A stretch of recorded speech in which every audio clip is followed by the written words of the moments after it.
Hey everyone, welcome back to Let's Talk For Real, the podcast where we talk about real stuff. Today we're talking about propaganda.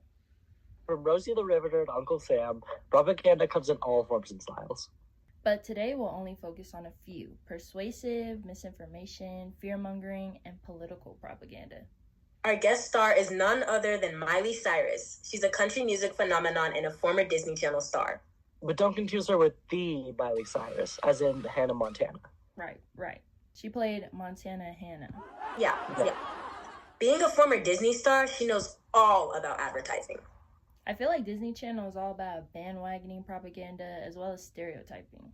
Today she'll help our discussion about propaganda. We'll talk in depth about all it entails, who it affects, and who it's made by, all that. Yeah, it's going to be a good one, so stay tuned. Yes, stay tuned. I'm Gigi Hadid. I'm Ariana Grande. And I'm Ariana Nale. Enjoy the episode. 5, 6, 5, 6, 7, 8. Okay, welcome back to Let's Talk For Real. Please give a warm welcome to our guest, Miley Cyrus. Hi. Hey. Okay, so the first question we want to tackle is, what is propaganda? So, to put it simply, propaganda is the spreading of information intended to influence public opinion. It's seen in advertising and politics all the time, and propaganda can be positive or negative, but either way, it aims to persuade the viewer. It often appeals to emotions rather than logic, and it distorts the facts and suppresses opposing viewpoints. And there are multiple types of propaganda, right? Correct, yeah.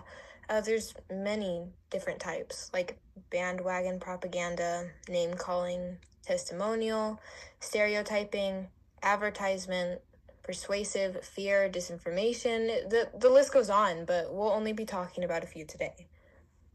Right. In advertising specifically, propaganda can be used by corporations to influence the customer by presenting them with an inherently favorable purchase. This is a textbook example of persuasive propaganda. Right. Some other techniques of propaganda also favor what is called misleading fashion, which is presenting information that is false to deceive consumers, specifically in the misuse of statistics. So, quick question, especially for Ariana Nale. Emotion is used all the time to provoke people, and in this case, consumers of propaganda. I know I mentioned the fear type of propaganda earlier, but what is it? That's actually a great question, Miley. I'm glad you asked. Fear-mongering can commonly be seen in politics, and this looks like when volatile, hostile, or corrosive imagery is spread by certain powers to invoke fear in an audience. This can change public perception of a certain situation or make a certain political candidate seem more favorable than another one. A strong example of the political propaganda is Ashley Bobbitt's martyr flag.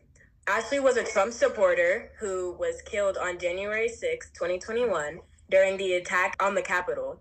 The image depicts a woman with a drop of blood on her neck where Babbitt was shot, and a red dome, the Capitol, to represent the blood that was shed.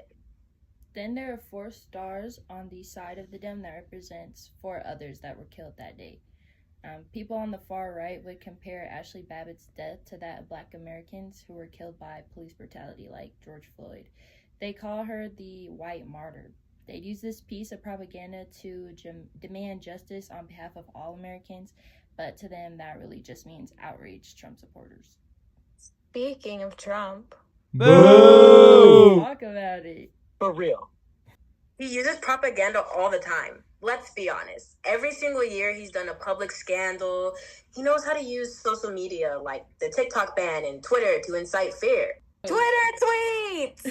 He incites the minds of America all through the power of typing on his phone. Exactly. Do you guys think the assassination attempt was used to favor his vote in the 2024 election? Or even how he saved TikTok to come back from the ban last month?